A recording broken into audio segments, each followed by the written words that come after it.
एक साहूकार था जो भगवान शिव का अनन्य भक्त था। उसके पास धन धान किसी चीज़ की कमी नहीं थी, लेकिन उसकी कोई संतान नहीं थी और वह इसी कामना को लेकर रोज़ शिवजी के मंदिर जाकर दीपक जलाता था।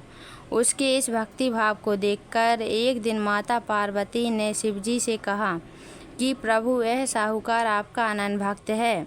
इसको किसी बात का कष्ट है तो आपको उसे अवश्य दूर करना चाहिए। शिवजी बोले कि हे पार्वती, इस साहूकार के पास पुत्र नहीं है, यह इसी से दुखी रहता है। माता पार्वती कहती है कि हे ईश्वर, कृपा करके इस पुत्र का वरदान दे दीजिए। तब भोलेनाथ ने कहा कि हे पार्वती, साहूकार के भाग में पुत्र का योग नहीं है। ऐसे में अगर इसे पुत्र प्राप्ति का वरदान मिल भी गया तो वह केवल 12 वर्ष की आयु तक जीवित रहेगा। यह सुनने के बाद भी माता पार्वती ने कहा कि प्रभु, आपको इस साहूकार को पुत्र का वरदान देना ही होगा, अन्यथा भक्त क्यों आपकी सेवा पूजा करेंगे। माता के बार बार कहने से भोलेनाथ ने साहूकार को पुत्र का वरदान दिया, लेकिन यह भी कहा कि वह केवल 12 वर्ष तक ही जीवित रहेगा। साहूकार यह सारी बातें सुन रहा था, इसलिए उसे ना तो खुशी हुई और ना ही दुख। वह पहले की ही तरह भोलेनाथ की पूजा अर्चना करता रहा। उधर सेठानी गर्भवती हुई और 9वें महीने उसे सुंदर से बालक की प्राप्ति हुई। परिवार में खूब हर्षोल्लास मनाया गया, लेकिन साहूकार पहले की तरह रहा और उसने बालक की 12 वर्ष की आयु का जिक्र किसी से भी नहीं किया। जब बालक की 11 वर्ष की आयु हो गई तो एक दिन साहूकार की सेठानी ने बालक के विवाह के लिए कहा। तो साहूकार ने कहा कि वह अभी बालक को पढ़ने के लिए काशी जी भेजेंगे। इसके बाद उसने बालक के मामा जी को बुलाया और कहा कि इसे काशी जी पढ़ने के लिए ले जाओ और रास्ते में जिस भी स्थान पर रुकना, वहाँ यज्ञ करते और ब्राह्मणों को भोजन कराते हुए आगे बढ़ना। उन्होंने भी इसी तरह करते हुए जा रहे थे कि रास्ते में एक राजकुमारी का विवाह था। जिससे उसका विवाह होना था वह एक आँख से काना था। तो उसके पिता ने जब अति सुंदर साहूकार के बेटे को देखा तो उसके मन में आया कि क्यों ना इसे घोड़ी पर बिठाकर शादी के सारे कार्य संपन्न करा लिए जाए। तो उन्होंने मामा से बात की और कहा कि इसके बदले में वह अथाह धन देंगे, तो वह भी राजी हो गए।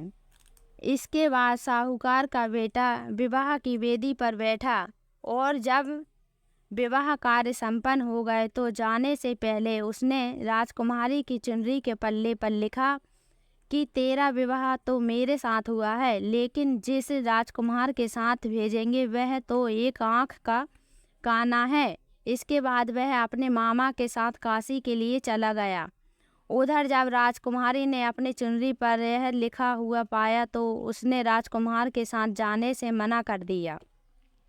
तो राजा ने भी अपनी पुत्री को बारात के साथ विदा नहीं किया। बारात वापस लौट गई। उधर मामा और भांजे काशी पहुंच गए। एक दिन जब मामा ने यज्ञ रचा रखा था और भांजा बहुत देर तक बाहर नहीं आया तो मामा ने अंदर जाकर देखा भांजे के प्राण निकल चुके थे। वह बहुत परेशान हुए, लेकिन सोचा कि अभी रोना पीटना मचाया तो ब्राह्मण चले जाएंगे और यज्ञ का कार्य अधूरा रह जाएगा। जब यज्ञ संपन्न हुआ तो मामा ने रोना पीटना शुरू किया। उसी समय शिव पार्वती उधर से जा रहे थे तो माता पार्वती ने शिवजी से पूछा, प्रभु, ये कौन रो रहा है। तभी उन्हें पता चला कि यह तो भोलेनाथ के आशीर्वाद से जन्मा साहूकार का पुत्र था। जब माता पार्वती कहती है कि हे स्वामी, इसे जीवित कर दो, अन्यथा रोते रोते इसके माता पिता के प्राण निकल जाएंगे। तब भोलेनाथ ने कहा कि हे पार्वती, इसकी आयु इतनी ही थी सो वह भोग चुका। लेकिन माँ के बार बार आग्रह करने पर भोलेनाथ ने उसे जीवित कर दिया।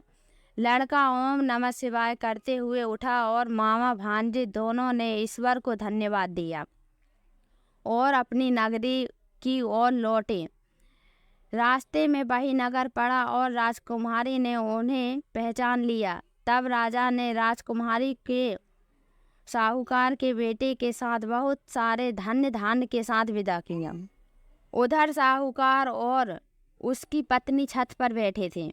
उन्होंने यह प्रण कर रखा था कि यदि उनका पुत्र सकुशल न लौटा तो वह छत से कूदकर अपने प्राण त्याग देंगे। तभी लड़के के मामा ने आकर साहूकार के बेटे और बहू के आने का समाचार सुनाया, लेकिन वे नहीं माने तो मामा ने शपथ पूर्वक कहा। तब तो दोनों को विश्वास हो गया और दोनों ने अपने बेटे बहू का स्वागत किया। उसी रात साहूकार को स्वप्न ने शिवजी ने दर्शन दिए और कहा कि तुम्हारे पूजन से मैं प्रसन्न हुआ। इसी प्रकार जो भी व्यक्ति इस कथा को पढ़ेगा और सुनेगा उसके समस्त दुख दूर हो जाएंगे और मन वांछित सभी मनोकामनाएं की पूर्ति होगी।